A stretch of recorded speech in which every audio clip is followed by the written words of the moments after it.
में शिक्षा के विकास में, शिक्षा के उच्च शिक्षा के विकास में 60 से 70% योगदान आज से 4 दशक से करते आ रहा है। उन कर्मियों को भूखे छोड़ दिया है। आज हम आमरण अनशन पे बैठे हैं, आखिर सरकार आपकी बात क्यों नहीं सुन रही है? देखिए, सरकार तक बात पहुंचाने का जो भी जरिया हो सकता था या हो सकता है हम लोग कर रहे हैं। आखिर कोई भी चीज इतिहास को, अतीत को देख के ही बनता है।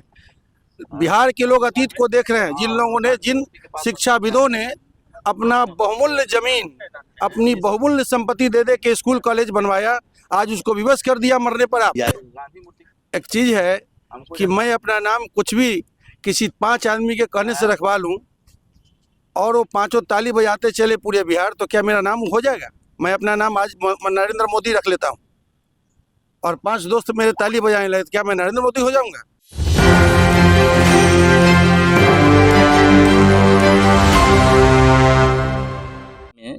शिक्षा के विकास में, शिक्षा के उच्च शिक्षा के विकास में 60 से 70% योगदान आज से 4 दशक से करते आ रहा है। उन कर्मियों को भूखे छोड़ दिया है। आज हम 14 दिन से दर बदर की ठोकर खा रहे हैं, हमारी सुनने वाली कोई नहीं है। फिर भी सरकार एक बार संवाद करने के लिए कोई आया भी नहीं सरकार की तरफ से। सरकार की तरफ से जो भी आते हैं संवाद करने के लिए, वो उपयुक्त माध्यम नहीं है जो हमारे समस्याओं का समाधान कर सके। कहीं ना कहीं हमें एक तरह से लगता है जैसे वर्षों से हमको झूठा आश्वासन दिया जा रहा है, वैसा ही आश्वासन आज भी मुझे मिल रहा है, जिससे आहत होकर हम लोग आज आमरण अनशन पे बैठे हैं। और मैं आपको बताना चाहूँगा, आपके चैनल के माध्यम से बताना चाहूँगा, बिहार में एक इतिहास लिखा जाएगा वित्त रहित के क्रांति में। हम लोग इस वित्त रहित के कलंक को बिहार के माथे से मिटा के रहेंगे और यह आमरण अनशन एक दिन आत्मदाह का स्वरूप लेगा और बिहार सरकार का नाक पूरे राष्ट्र में नीचे होगा। और लोग से बात करेंगे, उनसे जानेंगे। क्या नाम है सर आपका? मेरा नाम रंजीत कुमार सिंह है और मैं सोनपुर से हूँ। सोनपुर से आज आमरण अनशन पे बैठे हैं, आखिर सरकार आपकी बात क्यों नहीं सुन रही है? देखिए, सरकार तक बात पहुंचाने का जो भी जरिया हो सकता था या हो सकता है हम लोग कर रहे हैं और ये सत्याग्रह है हमारा।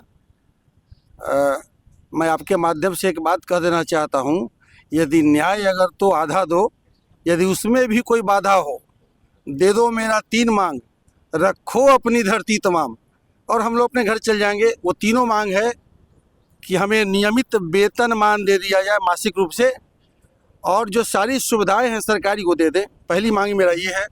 दूसरा है कि जो भी हमारा बचा हुआ अनुदान है हमारे कर्मियों के खाते में एक मुश्त दे दे। जो रिटायर कर रहे उनको पेंशन दे दें। 2 मांग है।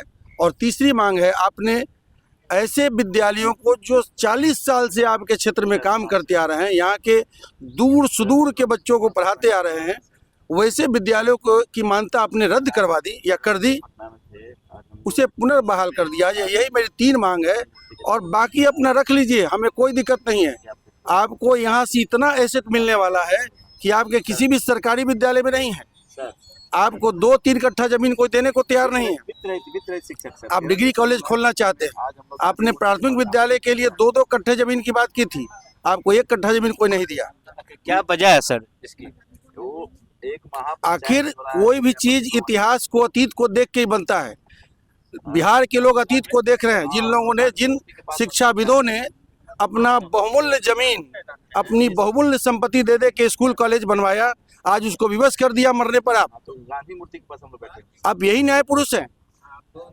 यदि न्याय की बात होती तो सबसे पहला निगाह आपका जाता वित्त रहित कर्मियों पर, जो 40 साल से यहाँ का पूरा वजन अपने सर पर, अपने कांधे पर उठाए चल रहे हैं। मैं कहना चाहूँगा सर, नीतीश कुमार का विकास पुरुष के नाम से जाना जा रहा है, बहुत चर्चा है, विधानसभा चुनाव भी नजदीक है। देखिए, एक चीज है कि मैं अपना नाम कुछ भी किसी 5 आदमी के कहने से रखवा लूं और वो 5 ताली बजाते चले पूरे बिहार, तो क्या मेरा नाम हो जाएगा? मैं अपना नाम आज नरेंद्र मोदी रख लेता हूं और 5 दोस्त मेरे ताली बजाने लगे, तो क्या मैं नरेंद्र मोदी हो जाऊंगा? मुझे वैसा कर्म करना पड़ेगा। आप कर्म करके दिखाइए। आखिर ये छूट क्यों गए आपसे?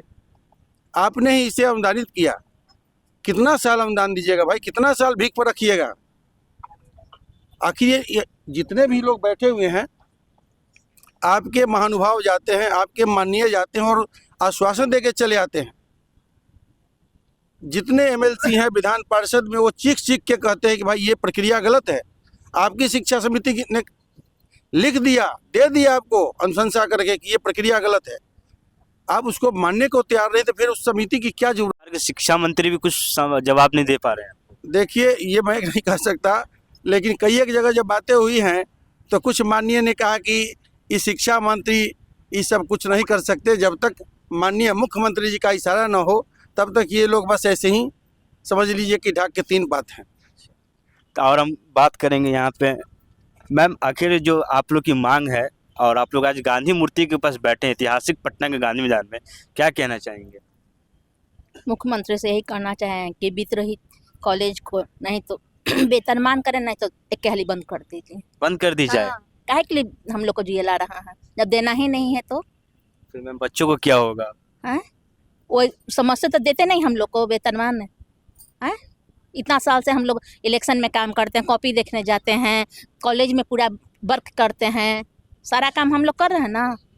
फिर भी सरकार अनजान है, नजरअंदाज कर रही हाँ, है। हम लोग अपने बच्चों के क्या देंगे? कुछ भी नहीं देंगे। मेहनत कर रहे हैं लेकिन कुछ भी नहीं मिल रहा हम लोग के बच्चों को पढ़ाने के लिए। तो देखिए, लगातार हमने कई लोग से बात की और आपने सुना भी, इनका कहना है कि 3 सूत्री इनका मांग है और सरकार का जल्द से जल्द वेतन से अलाउ करने की मांग की गई है। कि लगातार आज से सत्याग्रह पे बैठ गए हैं गांधी मैदान में और ये सिलसिला जारी रहेगा जब तक इनकी मांग पूरी नहीं की जाए, जब तक माननीय मुख्यमंत्री इनकी बात ना सुने। इसी तरह तमाम वीडियो के हमारे साथ बने रहें, देखते रहे न्यूज़ 24। धन्यवाद।